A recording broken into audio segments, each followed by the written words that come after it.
Boa tarde a todos. Aqui é o professor Edson Minami, falando para os ouvintes, espectadores do canal A História é Outra. Então, gente, hoje eu vou trabalhar, né, um assunto que me foi pedido para tratar, né, a questão da Inquisição nos seus lugares e tempos. Né? Por que colocar no plural? Né? Por um motivo simples, né? Ah, é um assunto extremamente complexo, né, que precisa ser entendido de acordo com o seu contexto de tempo e lugar. Né? Muito bom. Para quem assistiu os nossos vídeos anteriores sobre as cruzadas, vocês vão notar que é uma série de pontos em comum, né? Vamos dizer, o mesmo contexto, né? De fé, né, a geopolítica da época, né, mais ou menos é o mesmo. Tá? Bom, antes de mais nada, acho que uma coisa importante que a gente tem que esclarecer é que é um assunto que a gente sempre tem que ter muita serenidade na hora de analisar, no seguinte sentido, quer dizer, ó, se nós não entendermos bem os acontecimentos passados, não temos como entender o momento presente. Uma frase lapidar de Mark Bloch, né, um dos pais da chamada Escola dos Anal, né, a nova história, a história das mentalidades. Né? Então, a gente tem que entender bem o pensamento de uma época para poder compreender. Né? Essa é a grande ideia. Né? E, enfim, então, vamos em frente. Uma série de historiadores, a partir de Mark Bloch, nos últimos 100 anos, né, lembrar que a Escola dos Análises foi fundada em 1929, quer dizer, lá se vão 97 anos, né, 93 anos, perdão, né, da fundação da Escola dos Análises, né, já um bocado de tempo. Né. E uma coisa importante da Escola dos Análises, ela é romper aquela ideia de que a Idade Média é uma mera idade de trevas. Né?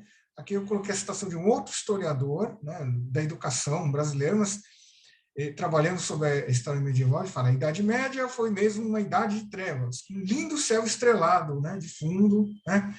Então, para o Rui Afonso da Costa Nunes, a Idade Média ela foi uma época que teve lá as suas trevas, mas também teve luzes, né? Como todas as épocas da história, se a gente for pensar com calma, né? Mesmo a nossa época atual, ela também, né, é muito marcada por coisas boas e coisas não tão boas e coisas ruins, né? E é preciso dizer que os grandes pioneiros dessa visão foi a Escola dos Análises. Então aqui estamos alguns deles, né? Nem todos são da escola, né? A primeira que eu vou citar é uma medievalista, arquivista também, estudiosa de arquivos, Regine Pernoud, né? Ela que procurou valorizar o papel da mulher na Idade Média, né? Uma autora, eu acredito, muito importante para a gente entender toda a questão da Idade Média, né? Romper aquela idade das trevas. Né? Lucien Febvre e Marc Bloch, os pais da Escola dos Annales, né? Que trouxeram toda uma ideia, uma nova compreensão do que é documento histórico, da visão da história. Né? Jacques Le Goff, né? Já considerado nem a segunda, a terceira geração da Escola dos Annales. Né? Alguns autores discutem se nós estaríamos na quarta geração, né? Uma discussão, não cabe a mim aqui me estender. Né? O Rui Nunes, né? O Rui Afonso da Costa Nunes, que eu citei há pouco, infelizmente não encontrei uma foto dele, tem a capa do livro, na História da Educação da Idade Média, tem uma série, né? Livro de antiga, mas está sendo reeditada. Né? E o Jorge Dubin, também outro grande medievalista. Né? Bom, então, diante de todos esses luminares, vamos assim dizer, do pensamento, da história medieval, a gente não pode mais falar de Idade Média e Idade das Trevas. Né? Quer dizer, são autores que, cada um à sua maneira, eles nos mostraram, quer dizer, olha, a história medieval ela tem muito mais luzes do que sombras, quer dizer, a base da sociedade ocidental contemporânea, as raízes últimas estão na Idade Média, né? Então não podemos ignorar simplesmente a Idade Média, né? Uma coisa importante que a gente não pode esquecer foi o trabalho da Idade Média, a questão da cultura, né? A transmissão da cultura através dos séculos, né? Não há como negar o grande trabalho dos monges medievais, nos seus mosteiros, aqui no caso a foto, o mais famoso deles, Monte Cassino, né? Na Itália, né? Infelizmente foi destruído durante a Batalha de Monte Cassino, né? A campanha da Itália em 1944, né? Lamentavelmente, né? Muito material que estava lá foi irremediavelmente perdido. E nos séculos seguintes, a Ordem Beneditina ela sofreu uma série de transformações, de reformas, né? Uma das mais famosas foi no século X, né? A reforma de Cluny, que era uma região ali do oeste da França, a Abadia de Cluny, muito preocupada não só em manter a tradição beneditina, como também a reforma do papado, né? A partir do século XI, vários papas vão surgir dessa ordem beneditina, né? Aqui tem um croque da Abadia de Cluny, na França, né? A igreja-mãe, né? Que inclusive, infelizmente, foi destruída durante a Revolução Francesa, né? Lamentavelmente. Vejam que a história acaba destruindo a própria história, né? Uma coisa realmente sempre a se lamentar, né? Nunca, né, em nome da derrota do totalitarismo, ou em nome de um movimento revolucionário, nunca devemos ver com bons olhos a destruição de patrimônio histórico, né? Eu nesse ponto, bato muito nessa tecla, né? E aqui, né, e a reforma de Cluny, como também antes dela, a sua própria origem, a ordem beneditina, ela se espalhou por toda a Europa, né? Então, enfim, então a importância, né, de a gente valorizar, né, a cultura medieval, né? A Idade Média não foi só barbárie, superstição, existiu isso, não vou esconder, existiu, mas a gente também não pode simplesmente taxar a Idade Média foi só isso, não, isso é um erro, eu diria até bastante grosseiro, né? Uma coisa importante, né, aqui eu coloquei esse slide altamente provocativo, no caso dos cristãos, quer dizer, muitas das práticas devocionais atuais, elas vêm da Idade Média. Então, aqui, a genuflexão era inspirada no cumprimento, né, dos cavaleiros aos seus senhores, né? Então, quando o cristão católico, particularmente, né, ele faz a genuflexão, se ajoelhar, né, aqui diante do sacrário, um objeto sacro, ele nada mais talvez é uma adaptação, não sei se religiosa, do ato do cavaleiro se ajoelhar diante do seu senhor, né? Então, nisso nós somos muito medievais, né? E também, aí aqui também lembrar muitas práticas devocionais, como dentro de poucos dias, né? Estou falando dia 28 de fevereiro de 2022, dentro de 2 dias começa a quaresma, né, dos cristãos, e lembrar, né, que é uma prática também milenar, né, o da Via Sacra, né, em que se lembra as 14 estações da morte, né, do sepultamento de Cristo, né. Então, nesse sentido, né, é no mínimo estranho se um católico dizer que detesta a Idade Média, né, não, isso é no mínimo esquisito, né. Muito bom.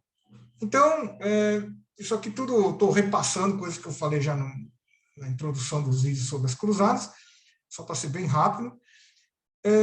Bom, a primeira coisa eu acho que a gente tem que deixar bem claro é a localização espacial e temporal da Inquisição, né?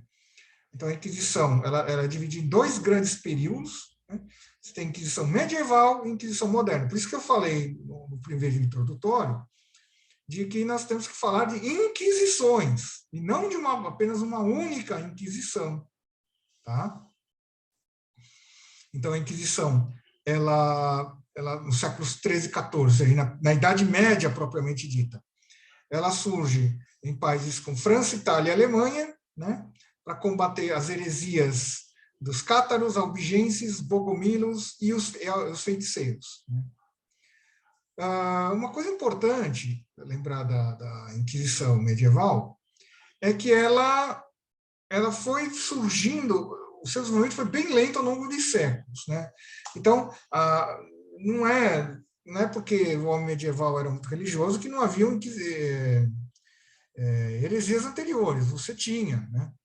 Mas essas aqui, no caso, elas ganharam grandes proporções a partir do século XIII, na verdade, elas surgem no século XII, né? Enfim, aqui faltou também citar dos valdenses, né? Acabei esquecendo de colocar. É muito interessante que a figura do Pedro Valdo, né, era um italiano, assim como São Francisco de Assis, as trajetórias de vida eram muito parecidas, né? Pedro Valdo era filho de comerciantes, assim como São Francisco, né? E havia uma grande valorização, tanto no caso do movimento dos valdenses como dos franciscanos, a valorização da pobreza, do despojamento, né? Uma crítica, né, se não velada, aberta à riqueza da igreja na Idade Média, né? Mas o grande diferencial entre Pedro Valdo e São Francisco foi a questão da fidelidade e da obediência, né? Esse é um ponto muito importante, né? Essa ligação com o papado medieval, né? Já no caso dos cátaros albigenses, eles têm um movimento, uma origem comum, né? Que são movimentos que vêm da Europa Oriental, né? Do mundo ortodoxo grego, e eles valorizam a ideia da dualidade, a ideia de que o mundo foi criação demoníaca, a alma, né, o mundo espiritual, a criação de Deus, né? Então há toda essa dualidade, né? Os cátaros albigenses, eles têm um grande desprezo pela vida material, né? E uma grande valorização da vida espiritual, né? Isso vai impressionar muitas pessoas na época, né? De novo, lembrar que a igreja, né, período medieval, devido ao poder, principalmente temporal, é muito valorizado, né? A riqueza, quer dizer, ela se destoa muito da pobreza dos camponeses, e isso é um dos fatores que leva as pessoas a procurar, vamos dizer, abraçar a causa dos heréticos. Né? Já no caso da Inquisição moderna, né, é um outro fator diferencial. Quer dizer, a Inquisição moderna ela surge posterior, quer dizer, quase mais de 100 anos depois do fim da Inquisição na Idade Média. Os últimos cátaros e albigenses, eles desaparecem nas primeiras décadas do século XIV, né? Mas no fim do século XV, a Inquisição reaparece, só que dessa vez em outros locais, né? Espanha, Portugal e Itália, né? Itália mais por uma exigência dos estados pontificais, né, que estão se centralizando nessa época, e Espanha e Portugal dentro de um projeto de unificação dos estados nacionais. Então, Espanha, né, ou melhor dizendo, o Reino de Castela, a partir de 1390, que até então, até 1390, fim do século XIV, a Península Ibérica, né, Portugal e Espanha, eram chamadas terras de tolerância, né? Eu falo isso porque nesse período, no século XIII, o rei Alfonso X, o Sábio, ele vai se orgulhar de dizer que o reino de Castela é o reino das 3 religiões monoteístas, ele tem fiéis judeus, católicos e muçulmanos, né? Mas aí, no fim do século XIV, a situação muda, começa a se ver as grandes populações judaicas e muçulmanas nos reinos reconquistados, né, dos muçulmanos como um problema, não mais como algo a se orgulhar, e começa uma série de perseguições aos judeus, aos muçulmanos, que vão culminar no ano de 1492 com o édito, né, em Espanha, na Espanha já unificada, né, o casamento dos reis católicos, e todos têm que se converter ao cristianismo, né? Do contrário, eles têm que emigrar ou serão relaxados ao braço secular da Inquisição. Então, a Inquisição, no período moderno, diferente do período medieval, ela surge não por motivos espirituais de procurar padronizar, né, combater o erro, a heresia, né, a heterodoxia. Não, pelo contrário, são motivos muito mais sociopolíticos, vamos assim dizer, principalmente da monarquia, né? E isso vai criar uma série de problemas, principalmente na Inquisição Espanhola, né, que é o caso mais acabado, né? Tem em Portugal também, mas a Inquisição Espanhola ela foi muito mais atuante até, de uma certa maneira, né? E sempre acaba tendo rapidamente uma conotação política. Então, muitas vezes nobres, né, intrigas da corte, o nobre era relaxado para a Inquisição, justamente porque o seu desafeto cria uma denúncia, né, muitas vezes denúncia vazia, mas como método inquisitorial, vou deixar isso para o próximo vídeo, né, senão vai ficar muito comprido, esse vídeo aqui, nós vamos logo ver que o processo inquisitorial, ele permitia injustiças, embora, para os padrões da época, a Inquisição era um grande avanço jurídico. Olha que coisa interessante. Isso eu vou falar mais no próximo vídeo, né? Para não estender aqui demais. E os grandes alvos, vamos dizer, da Inquisição moderna eram os judeus, cristãos novos, eram os judeus que haviam se convertido ao cristianismo, mas ainda mantinham práticas judaicas, né? E a pessoa era relaxada ao braço secular por judaizar, esse era o termo que se usava em Portugal na época, né? Mas uma coisa importante da Inquisição, gente, que eu acho que é preciso lembrar, é que nós estamos numa época em que a saúde espiritual é mais importante que a saúde física, enfim. Isso eu vou, no próximo vídeo, vou explicar com um pouco mais de calma, tá? Então, eu agradeço mais uma vez a paciência de todos e até o nosso próximo encontro.